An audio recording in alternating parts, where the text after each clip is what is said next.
Good morning everyone, this is Vinita Chaudhary और स्वागत है आपका अपने यूट्यूब चैनल टेट क्लासेस पर।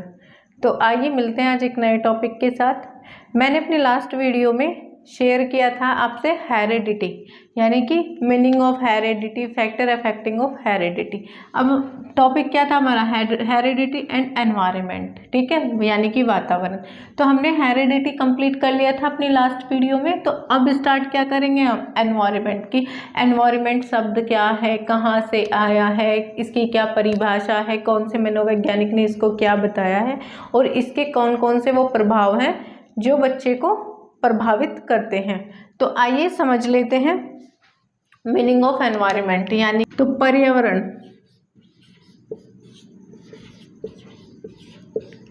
अब पर्यावरण शब्द को हम दो शब्दों में बांट लेते हैं, परि प्लस आवरण, ठीक है। अब परि का अर्थ क्या होता है? पर्यावरण दो शब्दों में तोड़ा हमने, परि प्लस आवरण। परि का अर्थ क्या होता है? चारों ओर से। क्या होता है? चारों ओर से।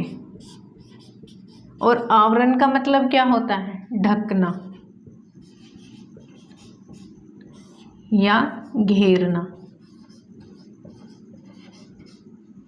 ठीक है। तो पर्यावरण का मतलब क्या हुआ? क्या अर्थ हुआ? अर्थ है चारों ओर से घेर लेना। क्या है? चारों ओर से घेर लेना,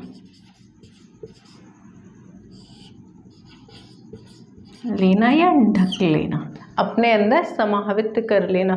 पर्यावरण क्या है? पर्यावरण डायनामिक है, ये स्थिर नहीं है, परिवर्तनशील है, डायनामिक है ये। भाई अभी आपने सपोज डेट आपका बर्थ कहाँ हो रहा है? आपका बर्थ हो रहा है मेरठ में। पढ़ाई कहाँ कर रहे हो?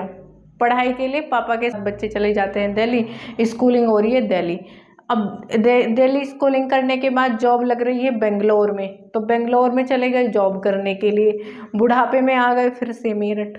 तो क्या हुआ? डायनेमिक है, यानी कि पर्यावरण क्या हो रहा है? चेंज हो रहा है, जो स्थिर नहीं है। भाई बच्चे का बर्थ हुआ है, वो एक जगह तो नहीं रहेगा। बर्थ आज यहाँ हुआ है, पढ़ने के लिए कहीं बाहर जा रहा है, नौकरी के लिए उससे कहीं और अलग जगह जा रहा है, फिर सेटलमेंट कहीं और कर रहा है। तो ये क्या है? ये एक डायनामिक चेंज है, ये परिवर्तनशील है, स्थिर नहीं है। स्थिर क्या था?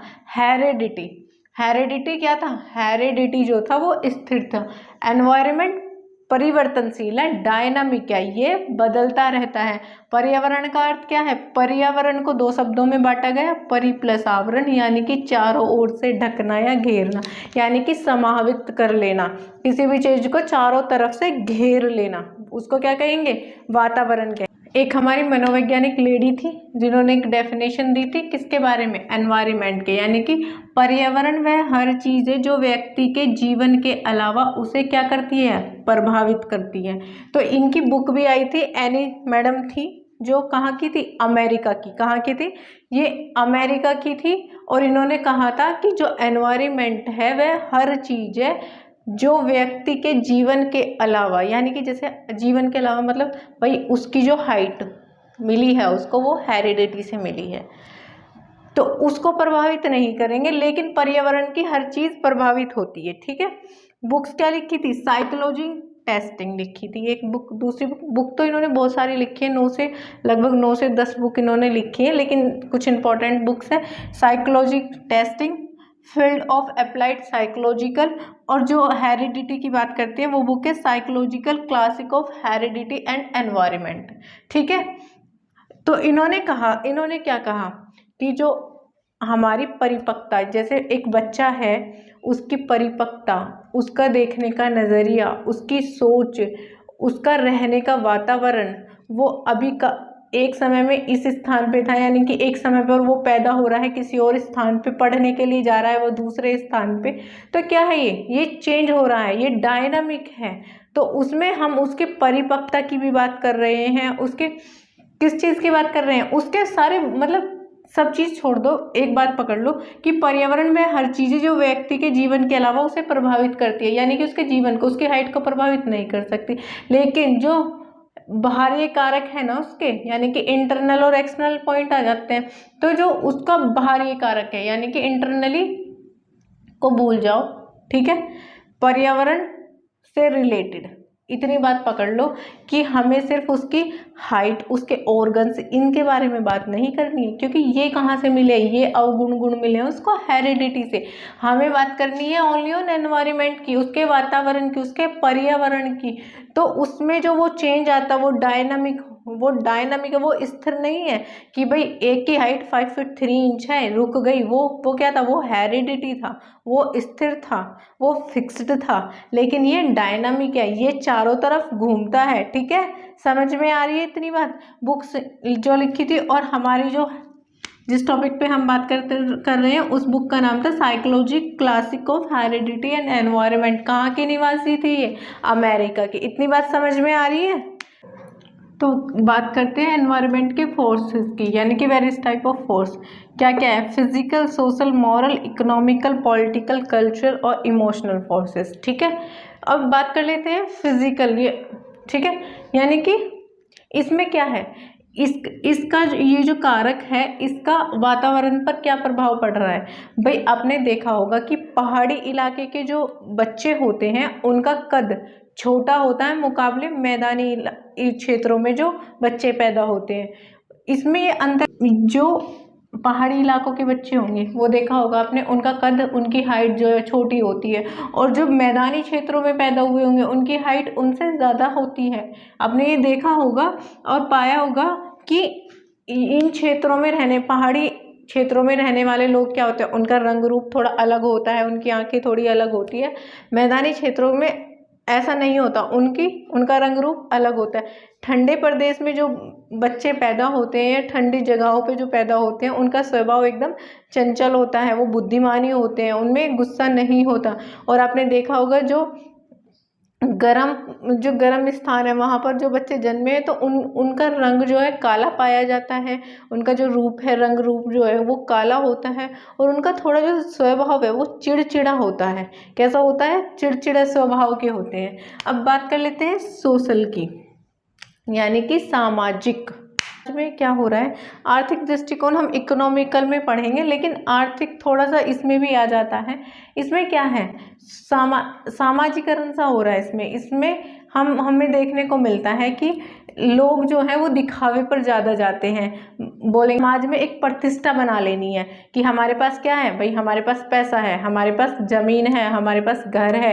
ये सब चीज़ें किस में आती है, सोशल में। लेकिन घर, ज़मीन, पैसे से ज़रूरी क्या है कि पोषकता हमें मिल रही है, हम अच्छा खाना खा रहे हैं, हमारा जो एनवायरनमेंट है, जिस वातावरण में हम रह रहे हैं वहाँ पोषक है या नहीं।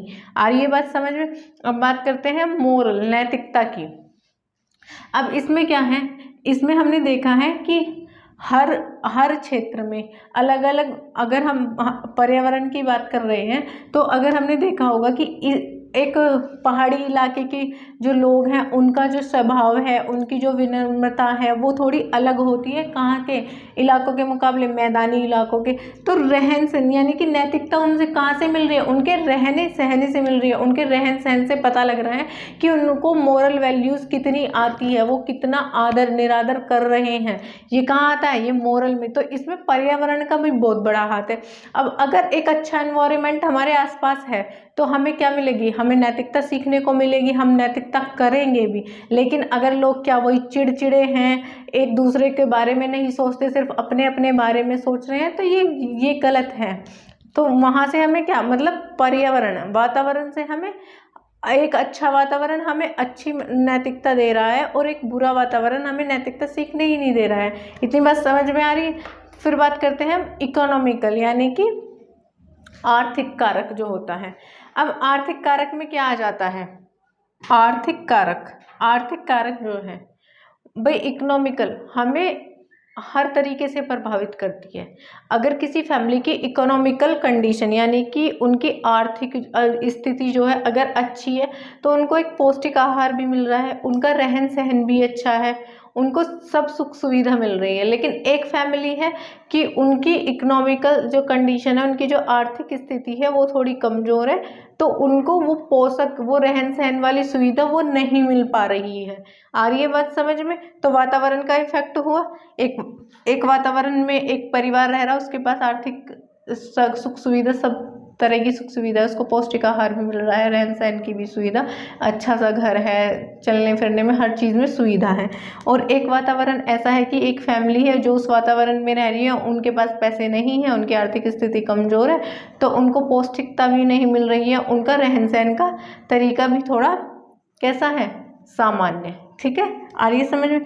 अब पॉलिटिकल की बात कर लेते हैं, कल्चरल, इमोशनल फोर्स, ये तीनों सेम से। कल्चरल में क्या होता है, यानी कि जो लोग, जैसे बच्चे अपने घर में देखते हैं कि भाई हमारे घर में पूजा होती है, हम पूजा पाठ करते हैं, तो वो वहाँ से सीखते हैं कि हमें ये त्यौहार मनाने चाहिए, या ये हमारे धर्म के त्यौहार है, हमें ये त्यौहार मनाना है, हमें ऐसे पूजा करनी है। और कुछ क्या होते हैं, कुछ लोग रूढ़िवादिता में चले जाते हैं, वहाँ नहीं जाना है, हमें एक पॉजिटिव मैसेज अपने एनवायरनमेंट में देना है, हमें अपने सारे त्यौहार को अच्छे से मनाना चाहिए, हर त्यौहार को, जिस भी त्यौहार को जो भी उद्देश्य है वो पूर्ण होना चाहिए। ये कल्चरल एनवायरनमेंट में ये कारक है। ठीक है, ये बताता है हमें कि भाई हम मान लेते हैं 2 फैमिली है, एक फैमिली है पूजा करती है, वो हर एक त्यौहार मना रही है, हर चीज़ का उनको पता है, तो वो एक सकारात्मक क्रिया, एक सकारात्मक ऊर्जा वहाँ से प्राप्त हो रही है।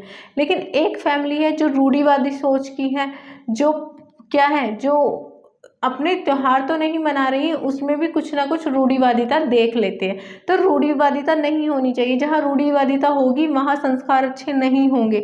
लेकिन अगर हम हर एक त्यौहार को हर उसके उद्देश्य के अनुसार बना रहे हैं, तो वहाँ से संस्कार भी अच्छे जाएंगे, वहाँ से नैतिकता भी दिखाई देगी।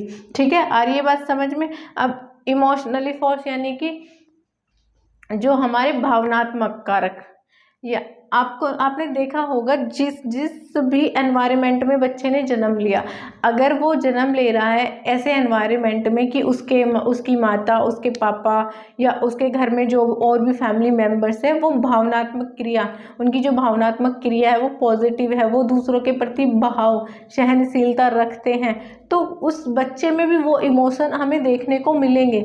लेकिन एक दूसरी फैमिली है कि उन्हें इमोशन है ही नहीं, उन्हें सिर्फ अपनी एक वैल्यू है, एक पर्टिकुलर आदमी को, एक पर्टिकुलर ही इंसान की वैल्यू है, किसी और की वैल्यू नहीं है। तो आप कैसे सोच सकते हो कि अगर एक फैमिली में 5-6 मेंबर हैं, एक जो उसके मम्मी पापा हैं, तो हेरिडिटी किस में आ रही है, बच्चों में आ रही है।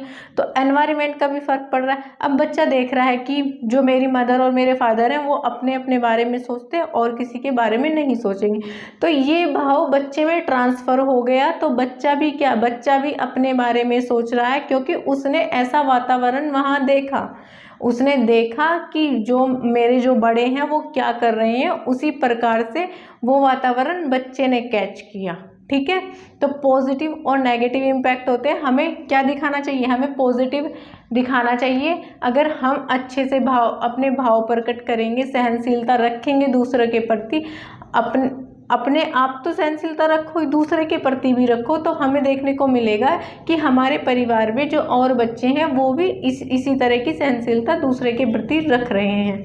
तो आज का ये एनवायरनमेंट वाला टॉपिक हो जाता है ख़त्म। इसमें बाकी और कुछ नहीं पूछा जाता, इसमें एनवायरनमेंट की डेफिनेशन दे देते हैं कि ये कथन किसने कहा है।